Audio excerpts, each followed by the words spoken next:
नमस्कार दोस्तों, मैं उत्तम गुप्ता। आज हम लोग लोक प्रशासन के दूसरे लेक्चर को आपके सामने पेश करेंगे और इस लेक्चर पे हम लोगों ने पीछे के लेक्चर को आगे बढ़ाया था। पीछे के लेक्चर में हम लोगों ने लास्ट जो चर्चा किया था वो लोक प्रशासन का महत्व था और लोक प्रशासन के महत्व को हमने 8-10 पॉइंट के तहत देखा था और उसमें मैंने कुछ स्टेटमेंट भी दिया था, जैसे कि सर डोनहम ने क्या बोला था। उन्होंने कहा था कि अगर वर्तमान सभ्यता असफल होती है तो इस असफलता का श्रेय पूरा प्रशासन को जाएगा। इसी तरह एक और थिंकर हुए हैं पब्लिक एड में, लोक प्रशासन में, उनका नाम है पॉल एपलबी और उनके अनुसार बिना प्रशासन के सरकार जो है मात्र एक चर्चा क्लब बन के रह जाएगी। तो ये दोनों ही क्वेश्चन को ध्यान रखना। अगर ये क्वेश्चन पूछता है और आपसे इसका आंसर मांगता है कि यदि प्रशासन ना हो, यदि प्रशासन ना हो तो सरकारें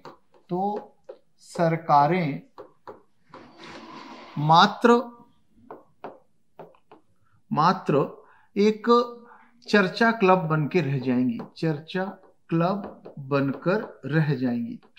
तो इस क्वेश्चन का भी आंसर वही रहेगा जो आपका प्रशासन का महत्व के तहत हम लोगों ने लास्ट लेक्चर में देखा था। और एक क्वेश्चन मैंने आपका लिख ही दिया था, यदि सभ्यता असफल रहती है, यदि हमारी सभ्यता असफल होती है तो यह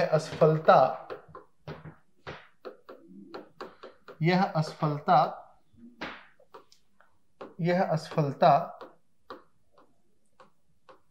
प्रशासन की होगी।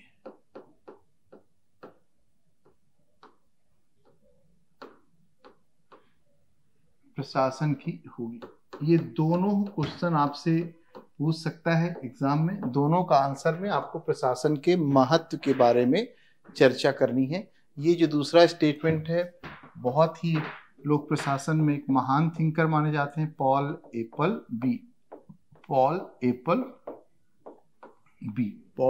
बी।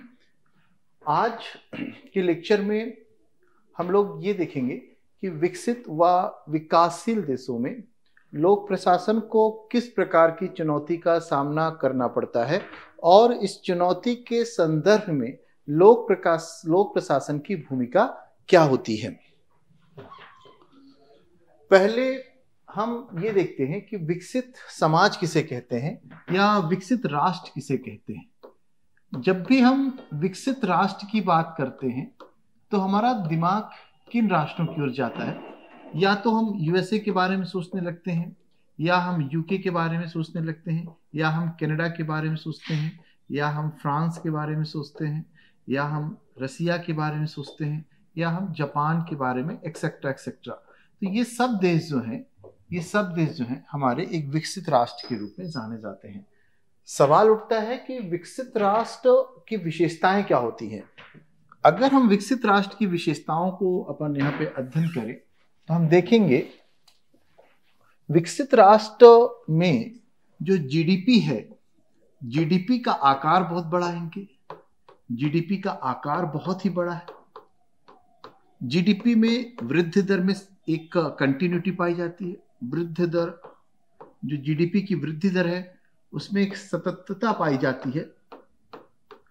इनका जो पर कैपिटा इनकम है वो बहुत ज्यादा होता है। पर कैपिटा इनकम बहुत ज्यादा होता है। ये ऐसे राष्ट्र हैं जो कि औद्योगिकृत हो चुके हैं, पूरी तरह से औद्योगिकृत हो चुके हैं और बहुत ज्यादा है औद्योगिकृत इनका औद्योगिकरण। पांचवा, इनका शहरीकरण चरम पर है। इनकी जो पूरी अर्थव्यवस्था है वह आज की डेट पर निर्यात उन्मुखी हो चुकी है और इनका आधारभूत ढांचा, इन राष्ट्रों का आधारभूत ढांचा बहुत ज्यादा विकसित है। आधारभूत ढांचा बहुत ज्यादा विकसित है। इसके बाद तकनीक उन्मुख अर्थव्यवस्था है। उच्च स्तरीय तकनीक है, उच्च स्तरीय तकनीक उन्मुख अर्थव्यवस्था है। जीवन स्तर में गुणात्मकता पाई जाती है, या ऐसा कह सकते हैं कि उच्च स्तरीय गुणात्मक जीवन यहाँ के लोग जीते हैं, गुणात्मक जीवन है। जो जनसंख्या वृद्धि दर है बहुत कम हो चुकी है, जनसंख्या वृद्धि दर बहुत कम हो चुकी है, और ये इनकी विशेषता और अब ये समस्या के रूप में भी इनकी उभरी है। जनसंख्या वृद्धि बहुत कम हो गई है, नकारात्मक चली गई है, तो जिसके कारण से अब इनके पास मानव संसाधन की लगातार कमी होती जा रही है। इसके अलावा आप देखो, हम लोगों ने लिखा कि जीडीपी का आकार आप देखते हो, अमेरिका इतना बड़ा है, भारत भी जीडीपी के आकार में अब बहुत छलांग लगा चुका है, लेकिन यूएसए और भारत के जीडीपी के आकार में एक बहुत बड़ा अंतर पाया जाता है। वृद्धि दर में एक लगातार ग्रोथ रेट यहाँ पाई जाती है। पर कैपिटा इनकम यहाँ के नागरिकों का बहुत ज़्यादा है। औद्योगिकरण है, पूरी तरह से इंडस्ट्रियलाइजेशन हो चुका है। शहरीकरण, जहाँ तक अधिकांश जनसंख्या इन देशों की शहरों में रहती है। निर्यात उन्मुखी अर्थव्यवस्था है, और आधारभूत ढांचा, यहाँ का आधारभूत ढांचा बहुत ही ज़्यादा विकसित है यहाँ का। और इसके बाद तकनीक उन्मुख अर्थव्यवस्था है, उच्च स्तरीय गुणात्मक जीवन स्तर, जनसंख्या वृद्धि दर कम, और कुछ पॉइंट को हम देखें, धर्मनिरपेक्षता इन राष्ट्रों में बहुत बड़े पैमाने पर इन लोग अब धर्मनिरपेक्षता का पालन करते हैं। शिशु मृत्यु दर, मातृत्व मृत्यु दर, शिशु मातृत्व मृत्यु दर बहुत ही कम हो चुकी है, बहुत कम हो चुकी है। और इनका जो एक शिक्षा, स्वास्थ्य, ये सब चीजें उच्च स्तरीय स्वास्थ्य, उच्च स्तरीय हो चुकी हैं। ये सब विशेषताएं यहाँ की हमको देखने को मिल रही है। अधिकांश क्या कहें, पूरे ही राष्ट्र को हम ले लें तो आज की डेट में जितने भी विकसित राष्ट्र हैं वो सब एक पूंजीपति व्यवस्था, पूंजीपति प्रणाली को अपना रखे हैं, पूंजीवादी अर्थव्यवस्था को अडॉप्ट कर चुके हैं लोग। मतलब यहाँ पर निजी क्षेत्रों का बोलबाला है, संसाधनों पर, उत्पादन पर निजी क्षेत्रों का बड़े पैमाने पर नियंत्रण पाया जाता है। ये सब विशेषताएं हैं, लेकिन इन विशेषताओं ने इन राष्ट्रों में कुछ समस्याएं भी पैदा कर दी, और उन्हीं समस्याओं को कैसे एड्रेस किया जाए, कैसे चेक किया जाए, उसी के संदर्भ में हमको लोक प्रशासन की भूमिका भी देखने को मिलेगी। जब मैं कह रहा हूं कि पूंजीवादी अर्थव्यवस्था है, इसका मतलब है कि संसाधनों पर, पूंजियों पर कुछ ही लोगों का नियंत्रण हो गया है। मतलब संसाधन पर क्या हो गया, संसाधनों का संकेंद्रण हो गया है।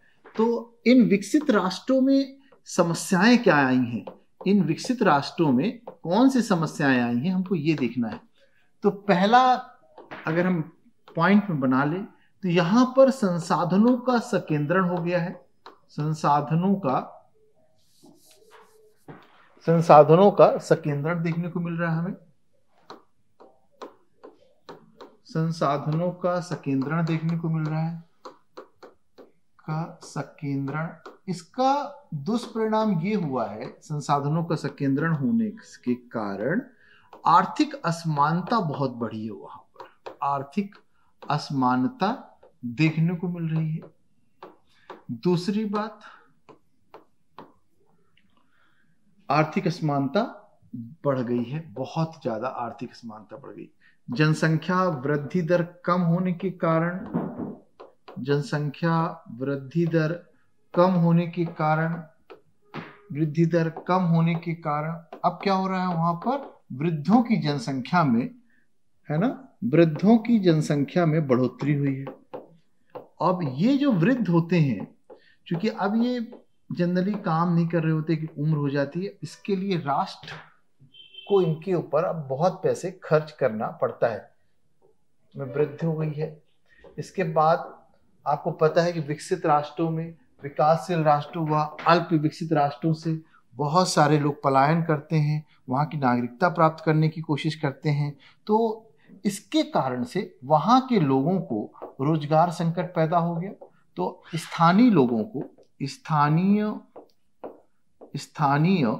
लोगों को रोजगार संकट का सामना करना पड़ रहा है। रोजगार संकट का सामना करना पड़ रहा है। इसके बाद वहां पर नस्लवाद भी देखने को मिल रहा है। नस्लवाद देखने का कारण वही है, वहां पर एक बेरोजगारी की समस्या बहुत ज्यादा चल रही है। इन्हीं सभी समस्याओं को एड्रेस करना है प्रशासन को, और इसके अलावा एक लंबे समय से ये राष्ट्र सब स्वतंत्र हैं, तो वहां पर एक विकसित अवस्था में हमको लोक प्रशासन देखने को मिलता है। तो अगर इन समस्याओं को करने के बाद हम लोग चले कि विकसित राष्ट्रों में लोक प्रशासन की क्या भूमिका रहने वाली है, हम लोग इसको भी देख लेते हैं। ठीक है, तो विकसित राष्ट्रों में लोक प्रशासन की भूमिका, या इसको 2 पॉइंट बनाएंगे, एक तो लोक प्रशासन की भूमिका और दूसरा लेके चलेंगे विशेषताएं। जैसा क्वेश्चन आएगा हम वैसा आंसर को थोड़ा सा मोल्ड कर देंगे, ऐसा आंसर को हम थोड़ा सा मोल्ड कर देंगे। विकसित राष्ट्रों में लोक प्रशासन की भूमिका, तो एक तो नीति क्रियान्वयन वाली पार्टी तो है ही ये, तो नीति निर्माण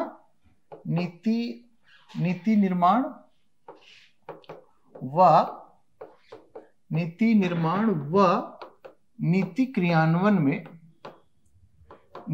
क्रियान्वयन में इनकी भागीदारी देखने को मिलती है। दूसरा सामाजिक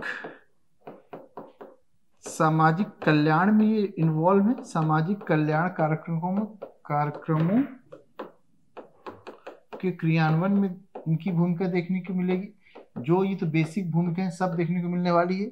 तीसरा, कानून व्यवस्था बनाए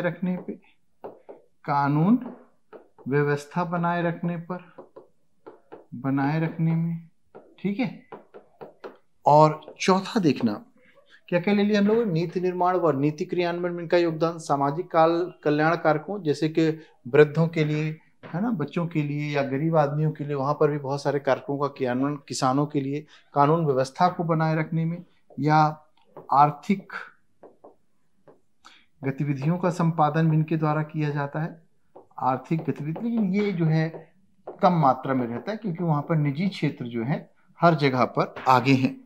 इसके बाद आप देखो लोक प्रशासन की और क्या विशेषता है। वहां के लोक प्रशासन में राजनीतिक जवाबदेहिता पाई जाती है।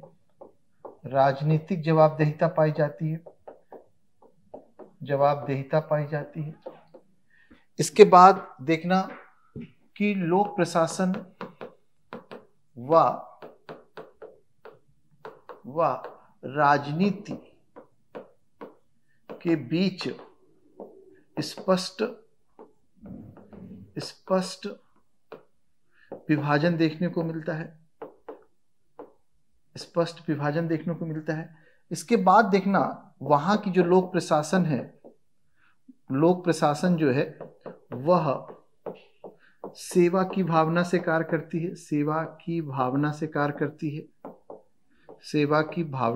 करती है। अगला देखना वहां पर लोक प्रशासन सेवा की भावना से कार्य करती है।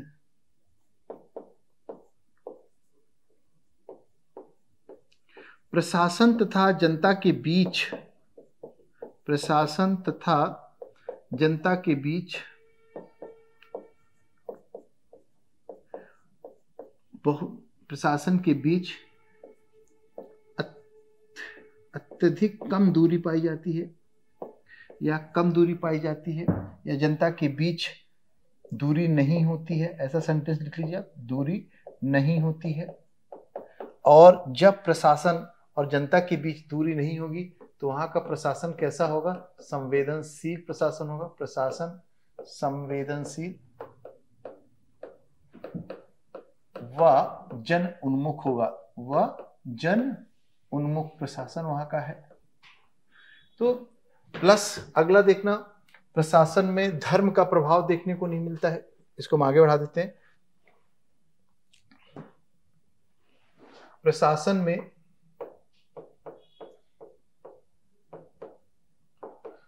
धर्म का प्रभाव देखने को नहीं मिलता है, धर्म का प्रभाव देखने को नहीं मिलता है, देखने को नहीं मिलता है, नहीं मिलता है। इसके बाद देखना प्रशासन में समाज के सभी वर्गों का योगदान है, समाज के सभी वर्गों का योगदान देखने को मिलता है, योगदान देखने को मिलता है।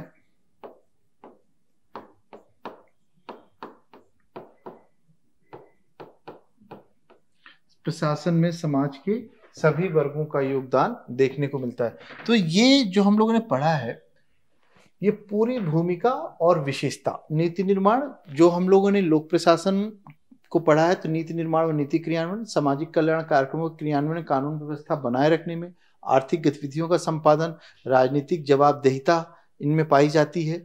इसके बाद लोक प्रशासन यहाँ का संवेदनशील है, जन उन्मुख है। लोक प्रशासन में राजनीति तथा प्रशासन के बीच में स्पष्ट विभाजन, स्पष्ट अंतर पाया जाता है। लोक प्रशासन सेवा की भावना से काम करता है वहाँ पर, और प्रशासन तथा जनता के बीच की दूरी नहीं पाई जाती है, और इसी से पॉइंट मैंने निकाला था। और इसके बाद प्रशासन में धर्म का प्रभाव देखने को नहीं मिलता है, और प्रशासन में समाज के सभी वर्गों का योगदान रहता है। अगर ऐसा प्रशासन जिसमें समाज के सभी वर्गों का योगदान रहेगा, तो सभी ऐसे प्रशासन की क्या होगी, प्रशासन की स्वीकारोक्ति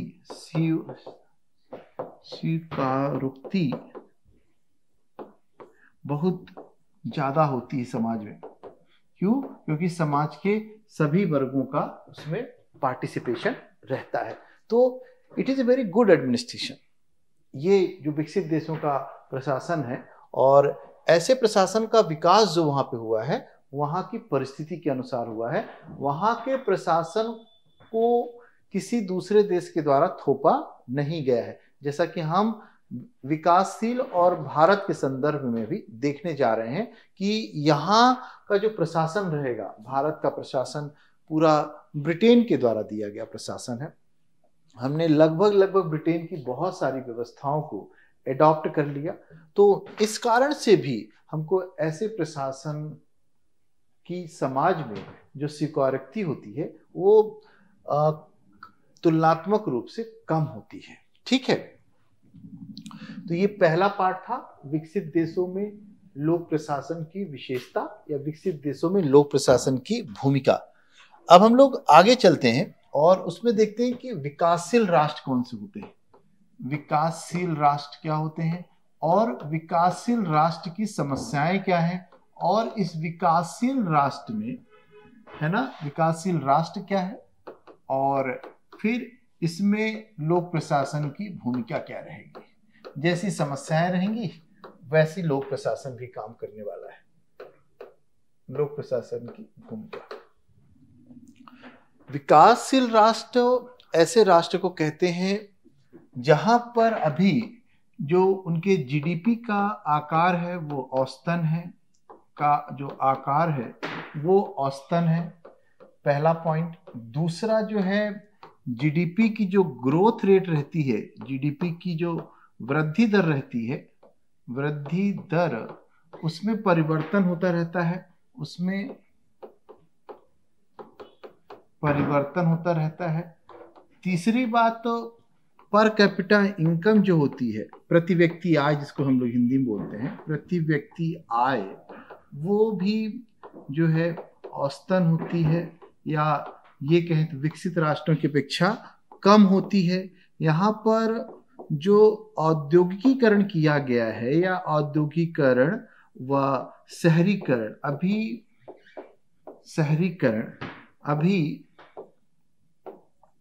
विकसित हो रहा है, अभी विकसित हो रहा है।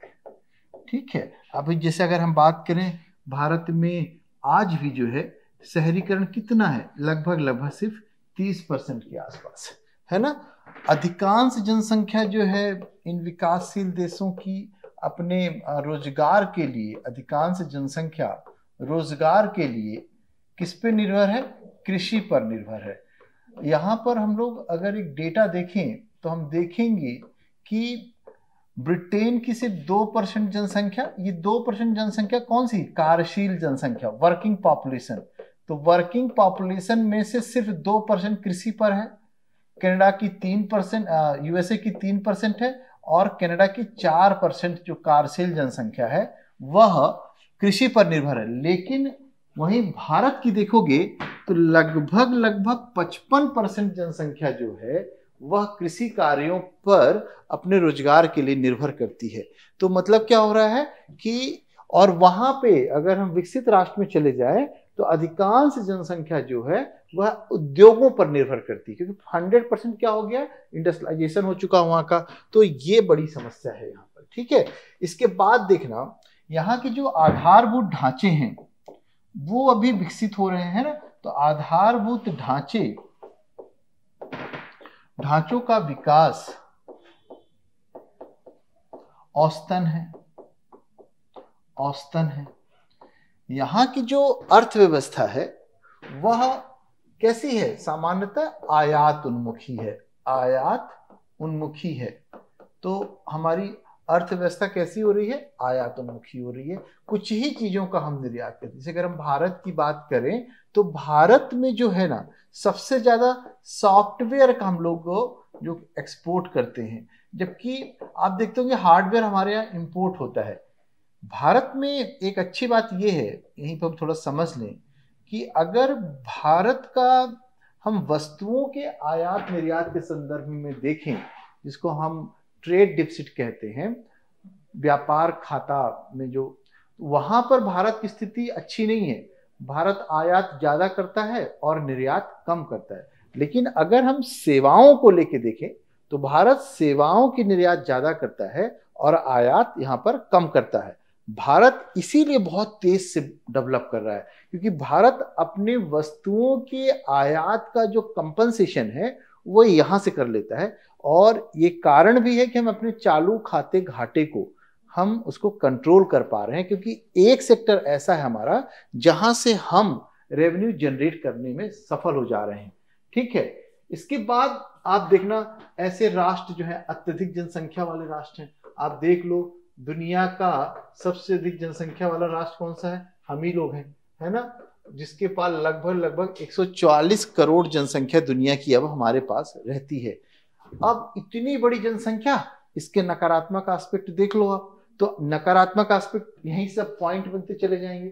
तो अगर हम नकारात्मक एस्पेक्ट देखें सब इनके, तो अब क्या होगा? शिक्षा, स्वास्थ्य, आवास, पेयजल आदि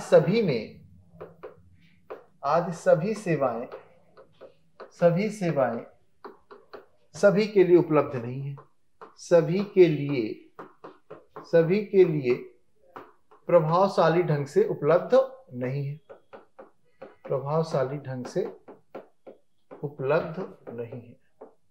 और इसी का कारण है बच्चों कि यहाँ पर शिशु मृत्यु दर या बाल मृत्यु दर सब कुछ बहुत ज्यादा देखने को हमको मिलती है। बेरोजगारी की समस्या बढ़ी हुई जनसंख्या के कारण ही, और दूसरा बेरोजगारी की समस्या इसलिए भी है कि हमारे यहाँ द्वितीय क्षेत्र जो है वो प्रॉपर विकसित नहीं हो पाया है। तो पूरी की पूरी जनसंख्या कहाँ पड़ी हुई है? कृषि क्षेत्र पर बैठी हुई है। इसके बाद देखो अधिकांश जनसंख्या कहाँ रह रही है? हमारी गांव में रह रही है। 70% जनसंख्या, अधिकांश क्या 70% जनसंख्या भारत की कहाँ रह रही है? गांव में निवास कर रही है।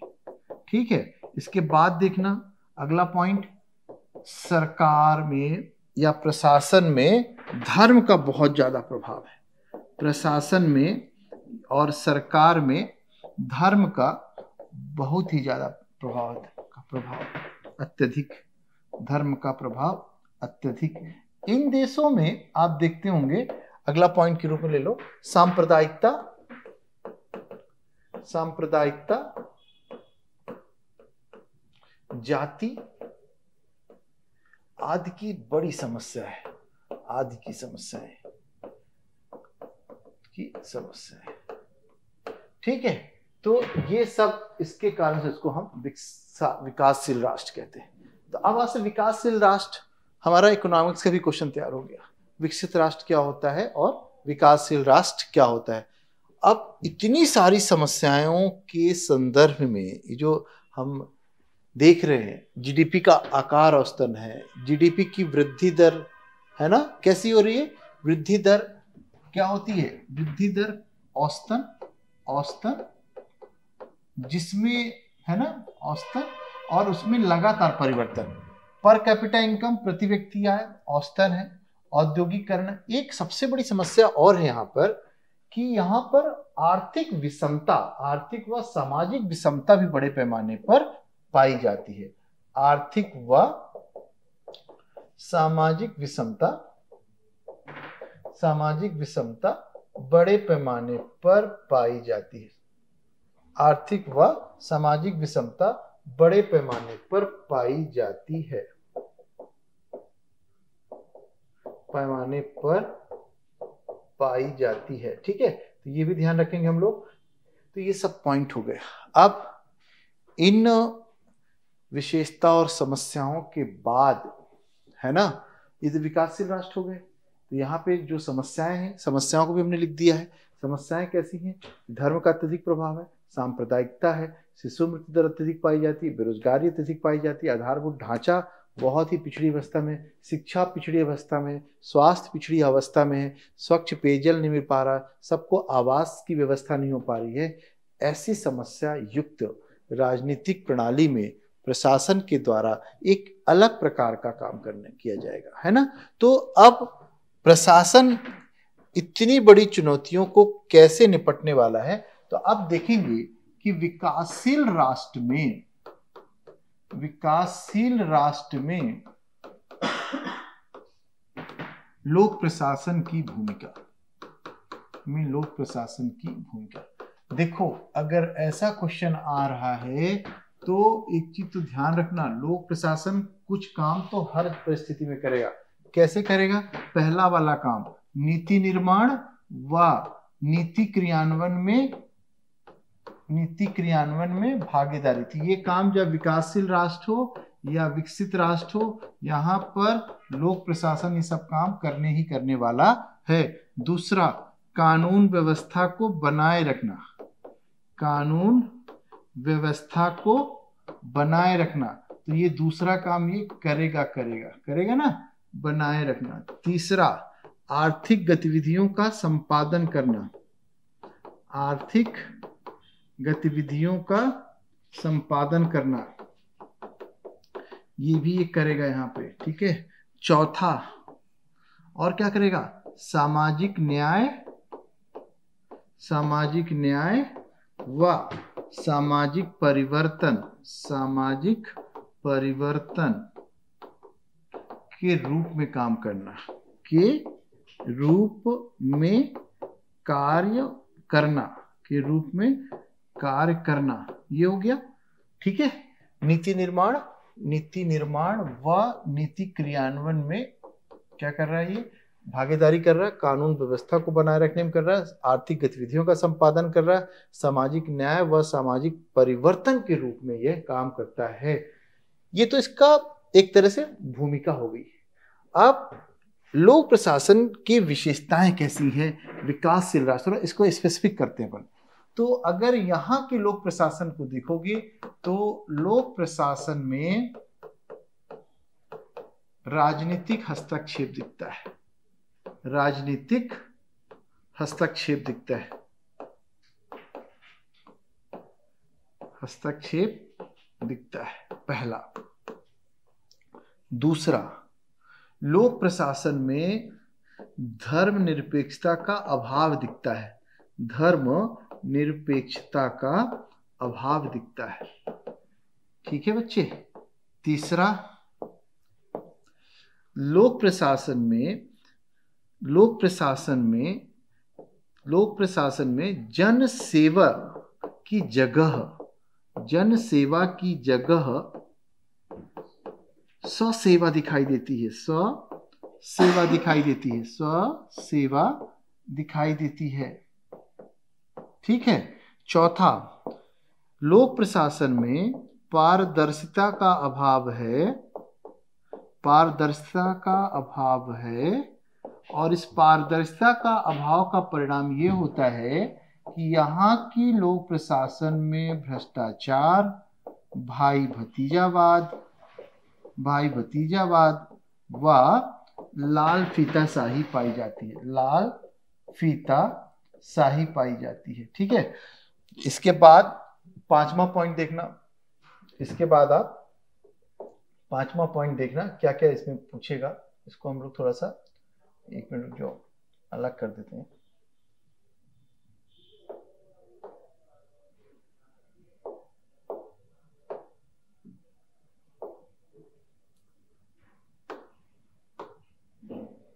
चलो, ये पारदर्शिता का अभाव पाया जा रहा है। अगला देखना आप लोग,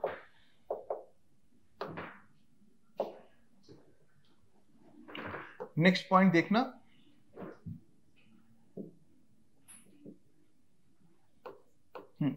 पांचवा पॉइंट। अब पारदर्शिता का अभाव, जन सेवा की जगह स्व सेवा पाई जाती है, धर्मनिरपेक्षता का अभाव पाया जाता है, लोक प्रशासन में राजनीतिक हस्तक्षेप दिखाई देता है। अब लोक प्रशासन में क्या हो रहा है? लोक प्रशासन में राजनीतिक हस्तक्षेप तो दिखता है, और लोक प्रशासन राजनीतिक या राजनीति के प्रति जवाबदेह नहीं दिखती है ना। तो लिखना, लोक प्रशासन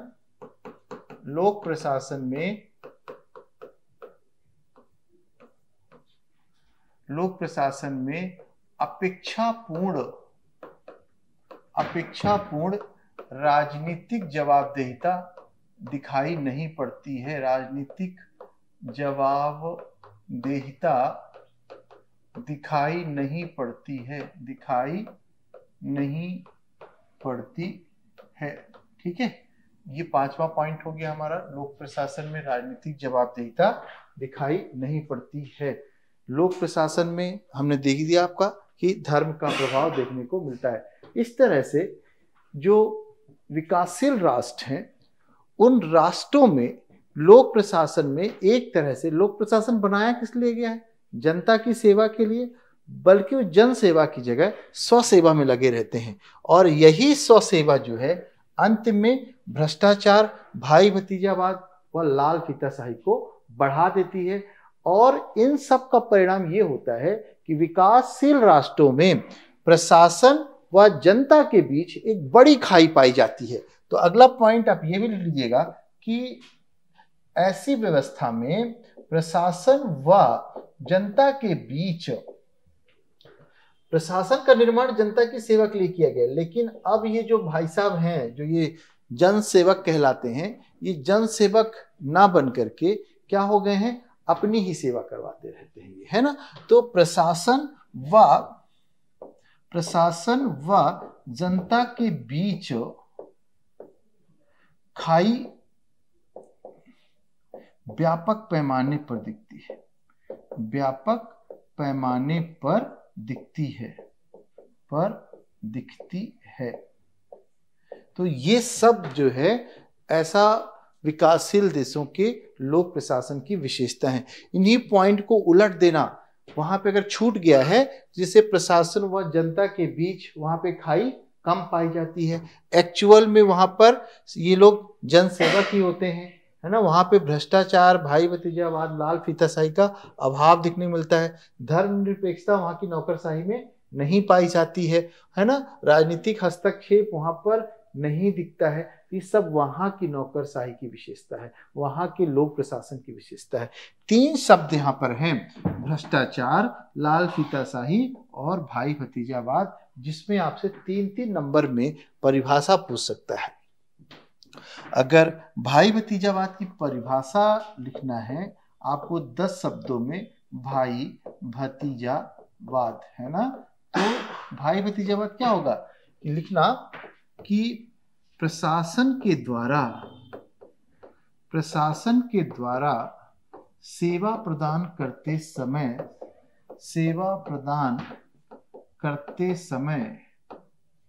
समय अपने व पराओं के बीच परायों के बीच किया जाने वाला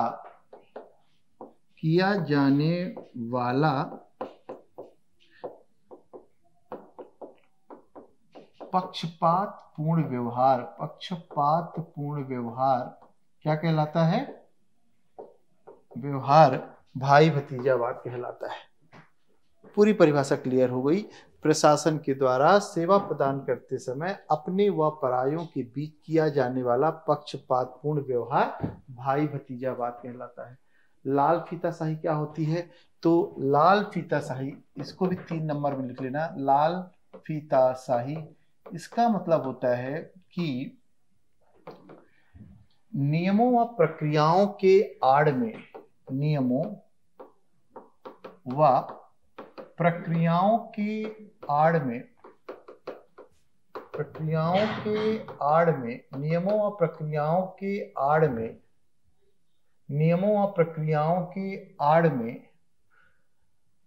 कार्यों में अनावश्यक विलंब करना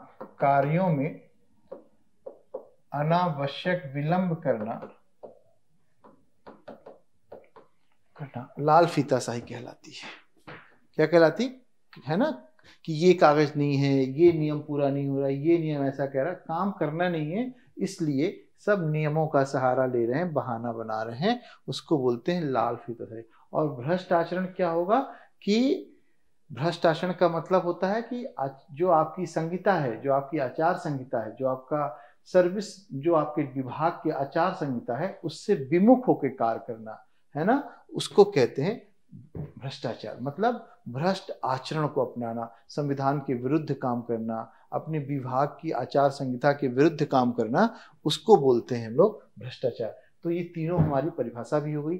ध्यान रखना, विकसित समाज में लोक प्रशासन की भूमिका, विकासशील समाजों में लोक प्रशासन की भूमिका, वो आपसे दोनों तरह पूछेगा क्वेश्चन, तो आपको ध्यान रखना है। ज़्यादा इन्वॉल्वमेंट लोक सेवाओं का कहाँ है? विकासशील राष्ट्रों में है, क्योंकि अत्यधिक गरीब राष्ट्र हैं ये। यहाँ पर इनको सामाजिक सेवाएं देनी है, आर्थिक सेवाओं का संचालन करना है, तो सरकार यहाँ पर हर जगह है। तो ज़्यादा इन्वॉल्व लोक सेवाएं कहाँ की हैं? विकासशील राष्ट्रों की हैं। लेकिन ज़्यादा प्रोफेशनल लोक सेवाएं कहाँ की हैं? विकसित राष्ट्रों की हैं, नियमों के अनुसार चलती हैं, है ना। वहाँ पे धर्म का प्रभाव नहीं था, संविधान के अनुसार ही प्रॉपर चलती। हमारे यहाँ सिद्धांत और व्यवहार में बहुत बड़ा अंतर है। सिद्धांत के अनुसार हम संविधान के अनुसार चलते हैं, सिद्धांत के अनुसार हमारी नौकरशाही में धर्मनिरपेक्षता का पालन किया जाता है, सिद्धांत के अनुसार राजनीतिक जवाबदेहिता पाई जाती है, लेकिन व्यवहार में इसमें बहुत कमी देखने को मिलती है। ठीक है, आज हम लोग इस लेक्चर को यहीं समाप्त करते हैं। अगला लेक्चर जब हम मिलेंगे उसमें लोक प्रशासन निजी प्रशासन में अंतर और लोक प्रशासन की क्या विशेषताएं होती हैं, ये दोनों क्वेश्चन मिले जुले हैं एक दूसरे से। और पहले हम समझ लेंगे लोक प्रशासन की विशेषताएं, इसके बाद हम लोग अंतर कर लेंगे। अच्छा क्वेश्चन है, मेंस में मैं एक्सपेक्ट करता हूं कि ये क्वेश्चन आपके पास आ सकता है। तो अगले लेक्चर जब हम मिलेंगे तो हम लोग लोक प्रशासन तथा निजी प्रशासन के बीच में अंतर को करेंगे। Thank you very much.